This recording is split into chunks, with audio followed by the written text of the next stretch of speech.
కనిపిస్తుంది. కేవలం ఒక మనిషి మాత్రమే అతి కష్టం మీద వచ్చే ఆ దారిని మోక్ష మార్గం అని పిలుస్తారు. ఇక్కడికి రాగానే భక్తుల ఉత్సాహం రెట్టింపవుతుంది. వందలాది మంది క్యూలో నిలబడి ఒకరి తర్వాత ఒకరు ఆ ఇరుకు సందులో నుంచి బయటికి వస్తారు. ఇలా చేయడం ద్వారా గత జన్మల పాప కర్మలన్నీ తొలగిపోయి పునర్జన్మలేని మోక్షస్థితికి దారి దొరుకుతుందని బలంగా నమ్ముతారు. అందుకే దీనిని మోక్ష మార్గం అనే పేరు బాగా ప్రచారంలోకి వచ్చింది. ఇక సోషల్ మీడియా, యూట్యూబ్ వచ్చాక ఈ నమ్మకం మరింతగా వ్యాపించి దీనిపై తీసిన వీడియోలకు మిలియన్ల కొద్ది వ్యూస్ వచ్చాయి. అసలు ప్రధాన ఆలయం కంటే ఈ మోక్ష మార్గం ప్రచారం ఎక్కువయింది. ముఖ్యంగా పౌర్ణమి రోజుల్లో చూస్తే ఆశ్చర్యమేస్తుంది. ఇక్కడ కంట్రోల్ చేయడానికి పోలీసులు కూడా ఉంటారు. భక్తులు 1 కిలోమీటర్ వరకు వేచి ఉంటారు. దీన్ని బట్టి భక్తుల మనసుల్లో ఈ ప్రదేశం ఎంత బలంగా నాటుకుపోయిందో అర్థం చేసుకోవచ్చు. ఇంతకీ లక్షలాది మంది ఇంతలా నమ్మడానికి కారణం కేవలం ఒక నమ్మకమేనా, లేక దీని వెనుక పురాణ చారిత్రక ఆధారాలు ఏమైనా ఉన్నాయా?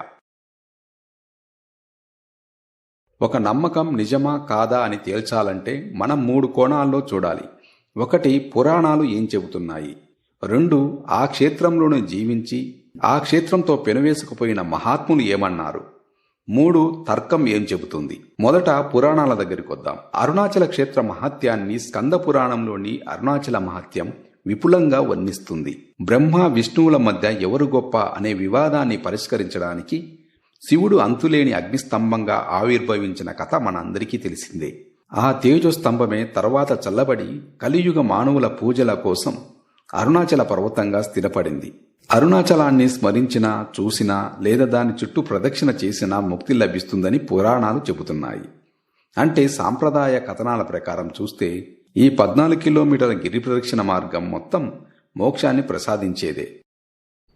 ఓం అరుణాచలేశ్వరాయ నమః. ఓం అరుణాచలేశ్వరాయ నమః. ఓం అరుణాచలేశ్వరాయ నమః. ఓం అరుణాచలేశ్వరాయ నమః. ఓం